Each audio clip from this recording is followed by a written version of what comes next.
right? Labor theory of value debunked, right? Like if it was labor that was making it valuable, then like labor remains consistent in the economies, but price is different. Price is separate from value. The problem with price is it fluctuates because it is a representation of the capitalist mode of production. Price is centered around supply and demand. Value still remains constant. It's around its value according to the laws of supply and demand. So obviously if supply is short and demand is high, prices will increase above their values. If supply is high and demand is low, prices will decrease below their values. And this very mechanism of supply and demand produces a certain equilibrium. You can see prices... This is why, for example, old wines are more valuable than newer wines. They're not more valuable. There's not more value to them. They're just more expensive because of supply and demand, right? If there was a means to make old wines the same, like if you could put more labor and get an old wine, like if you could get a new wine and then make it an old wine with labor, that would like not be the case then. But as a result of the fact that there's a supply and demand, and there's a limited supply but a higher demand, that's what makes it more valuable in its price, right? That doesn't reflect on the labor theory of value. Oscillating around an average, providing that the productivity of labor and other factors remain constant. And that average, when supply and demand therefore cancel each other out over a given period of time, is linked therefore to the underlying value of the commodities. This question of price is frequently used by capitalist economists to try and rubbish Marxist economics and say... Yeah, there you go. They say, oh, supply and demand, ooh, how come this is worth more or less? It doesn't work. They say, well, what about things that no labor has gone into, like a virgin forest? How can that have a price? Well, Marx never denied that it's possible for things that are not the product of labor to actually be offered as sale, and therefore through their price they take on a commodity form. But it takes a certain development of society, i.e. of private property rights, of commodity production and of money, for this to even be possible. So if you create a whole commodity market, there could be exceptions to a rule where like there are things that are valuable in their price with nothing else. Like maybe as a result of the fact that they are they could be a means of production. So like land, for example. But once this is the case, all sorts of things can be offered for sale. For example, if you go back to the medieval period, the church used to actually sell what they called indulgences. And for a certain price, they would absolve you of any sin that you happen to commit. But I would say, if you take commodity production as a whole, these sort of things are extremely rare and isolated, and are therefore kind of an unusual or kind of like fringe element of the economy. Likewise, how is it that certain items can fetch enormous sums of money, such as works of art or fine wines, which seem to have nothing to do with the amount of labour that actually went into their production? That's what we were just talking about. Well, it doesn't invalidate the labour theory of value. We have to be clear that here we're dealing with unique or extremely scarce items, and they can't be produced through the application of more labour. So as a result of the fact that old wine cannot just be created if I put more labor into it, in a capitalist mode of production, it is viewed as more valuable because they operate under supply and demand, right? It's more valuable in its price as a result of the fact that it is more scarce. But what made it valuable to begin with was the labor input, right? But just in a capitalist mode of production, commodities fluctuate in their supply, and as a result of that, if there's less supply, they're more expensive in price. That doesn't actually make it any more or less valuable. Their price cannot be brought down through competition. As such, the demand can vastly outstrip the supply, leading to extremely high prices, i.e. monopoly prices. So Marx's labour theory of value, the value of commodities is determined by the socially necessary labour time that goes into their production. Here we're dealing with commodities that can be produced or reproduced without restrictions. We must also be clear that when we're dealing with the labour theory of value, we're not dealing with isolated acts of exchange between individuals, such as at an art auction, but we're dealing with generalised commodity exchange over the course of the whole global market. Now, Marx spends a good deal... Can you debunk the ECP? Most people on this app don't actually understand the ECP. I don't really understand what the problem with linear programming is. I've asked people yesterday on stream. I asked Verbal, I was like, do you know the problem with linear programming? He's like, no. He was like, there are other people that do know. I have yet to meet them. But even if the ECP is a thing, it literally doesn't matter. It has no ethical implication upon how unethical capitalism is. appeal of chapter 1 explaining the development of exchange value, how it in fact begins precisely with these isolated acts of exchange between individuals through the process of barter, where in fact the ratio of goods exchanged can appear accidental, all the way through to a general form of exchange value, where through the acts of millions of exchanges of commodities, the value of any one commodity can be expressed in relation to all others. And this requires the development of money, which acts as a kind of universal equivalent, a commodity that can be exchanged with all other commodities. It literally doesn't matter. No, it actually literally does not matter. Yes, because if my critique of capitalism is not one of economics, but rather something of an ethical nature, if I can prove that capitalism is unethical, then the ECP has no implication upon the ethical nature of capitalism. And therefore gives expression to their values. But with barter, the exact ratios that commodities exchanging can be more or less with each exchange, they appear accidental. But with the generalization of commodity exchange, each individual act of exchange loses its individual character and becomes one of thousands of exchanges on the markets. Therefore, these ratios average out. They begin to confront buyers and sellers on the market as prices. And importantly, these are not of their choosing, but appear as established fact. Furthermore, if we get into Marxian crisis theory, for every one critique of the application of post-capitalist schools of thought, I could give you 3 critiques of capitalism. If we just start with chapter 13, if we just get into the tendency of the rate of profit to fall, which is literally demonstrable, I could send you studies on this. You can cope, you could just deny the TSSI, you could just go down the Kishio route, even though he's been completely annihilated as well. It's just like, it's so irrelevant to anything. Acts, representing ultimately the socially necessary labour time that goes into their production, i.e. their exchange value. For example, when you go into a supermarket, you don't haggle over the prices of the things that are on the shelves.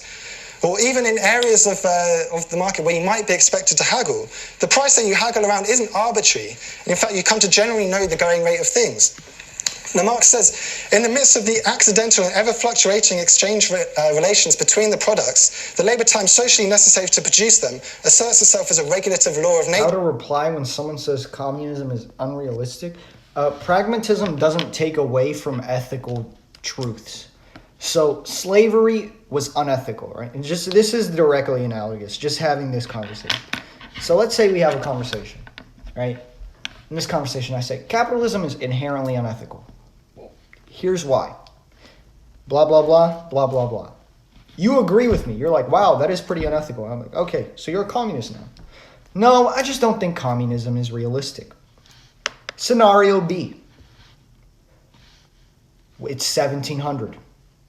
We're in the South in America. Hey, dude, I think slavery is unethical. Oh, really? Why is that? Well, here's reason 1, here's reason 2. And then your response is, well, I just don't think that slavery cannot exist. I mean, slavery is in human nature. Slavery has existed for the last 2,000 years. It's been the status quo. So let's just continue with the status quo. Normalcy has no implication upon ethics. Guess in that second conversation, who's going to be remembered? The 1%. The abolitionists, right? The ones who are like, hey, this slavery shit is whack. Let's get rid of it. That's the ones we learn about as being objectively correct. Not the dipshits who are like, well, actually, I don't think it's realistic to escape the current state. Well, did you know actually the status quo is upholding something unethical? It's not an argument by any metric.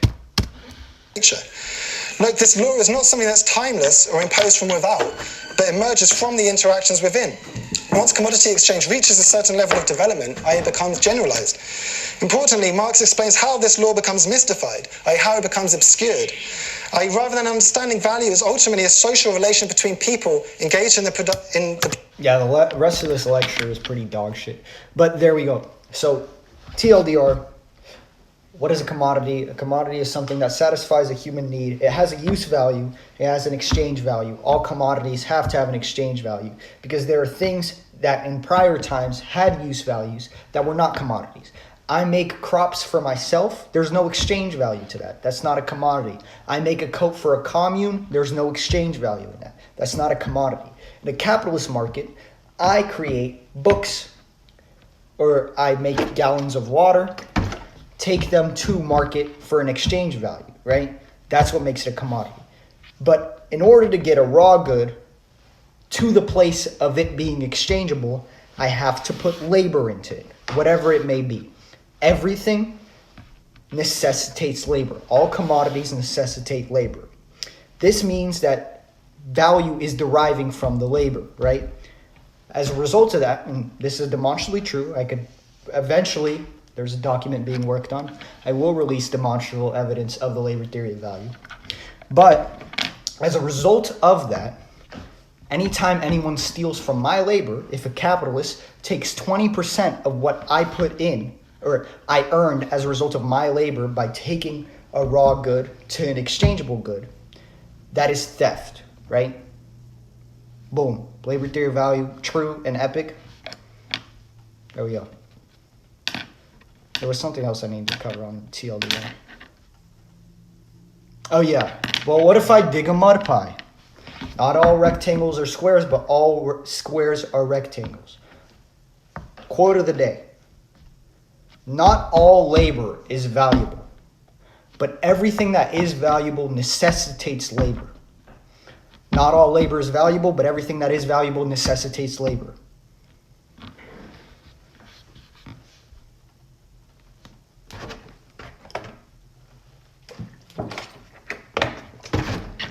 Unless like you get far more nuanced to a point where like it is a commodity, like the commodity form is dominating all walks of life, and as a result of that, there can be things that are arbitrarily designated as like valuable in their price, not actually as a result of value derived from anything, but in their price because they could be a means of production, or two, more scarce than other sorts of mediums. But that's just like,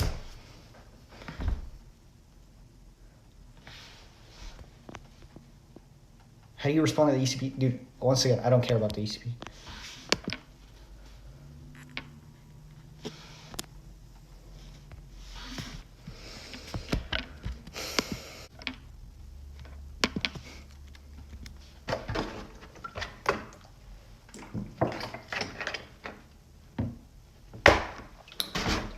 You're making the tautological claim that basically saying only value creates value. What do you think I mean by value, dude?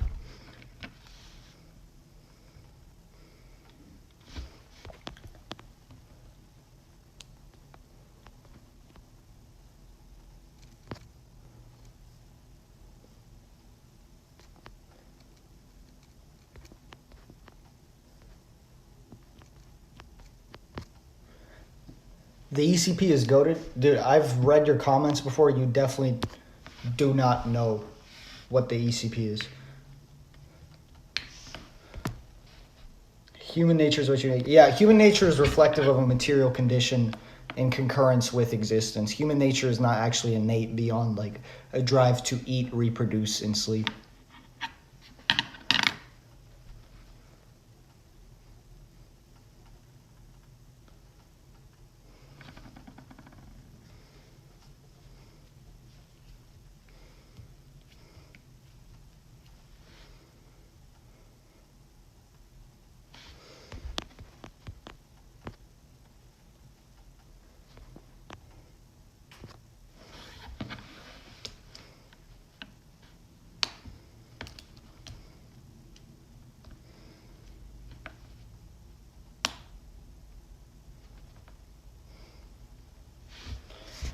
I can't read capitalism's comments. I can only read them vacuously. How do we make a quantification of what we determine valuable?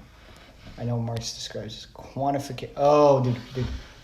First chapter of Capital. I don't know what medium of value you're trying to refer to there, but Marx differentiates between quantification and qualification. So, like, I think you're trying to allude to use value. I just do recommend reading the first chapter of Capital, but basically the distinction here is that something can be qualitative without being quantified, right? So qualitative value Like, it can be subjective in nature, but it doesn't take away from its existence.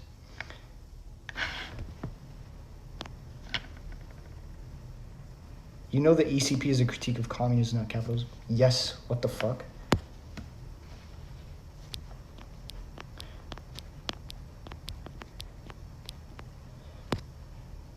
The same way that, like, if in an abortion argument, right, I'm like, oh, well, I think that subjective value is what derives, like, value to life. Then you're like, well, would you value an elephant more than a fetus because it's more subjectively experienced? Like, that's not actually a point of contention. Like, I'm making a qualitative claim, not a quantitative claim. Like, there needs to be no empiricism to it, especially if it's something that is vested in, like, a societal construct that is in many ways arbitrarily drawn, and value is derived very subjectively in that nature. It's just, like, universally something that is qualitative.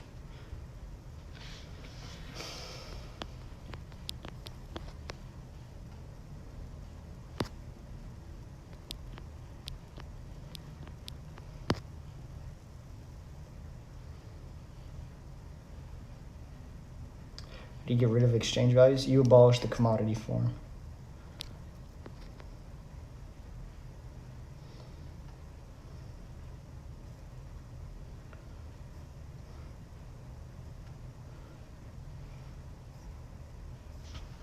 This is the cover of Capital for whoever asks.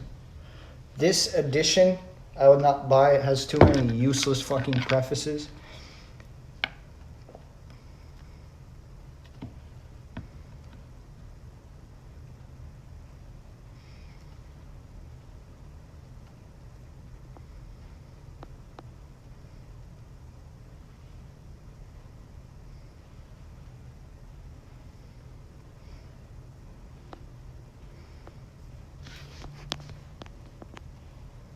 Are you a Marxist or Christian? Aren't they mutually exclusive? No, they're not mutually exclusive. I don't know how you came to that conclusion.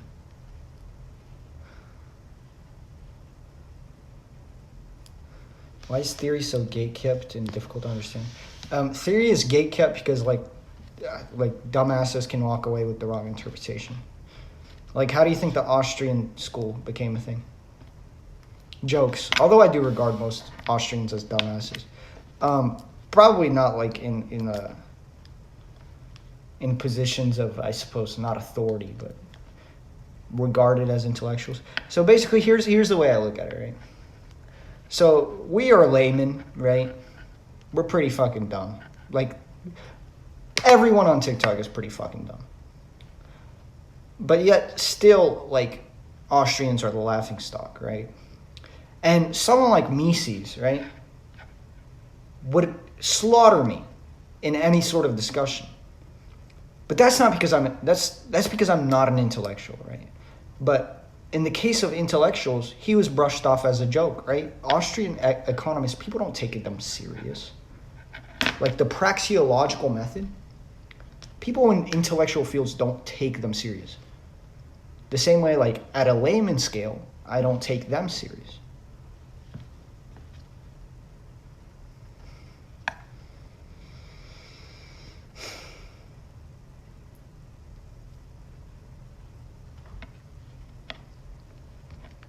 What are you saying, dude? Basically, what I'm trying to get at is, although individuals like Mises, right, and Hayek, actually, I don't want to group in Hayek with the rest of them. Rothbard, right?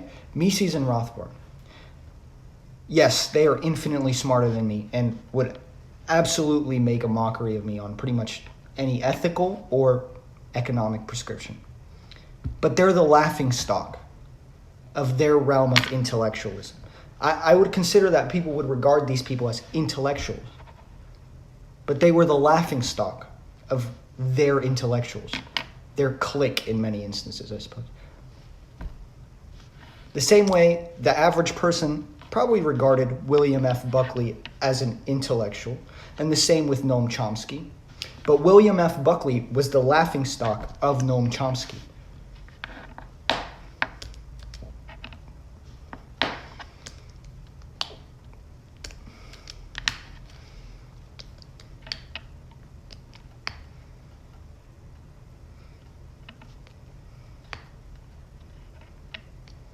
I have read Anatomy of the State.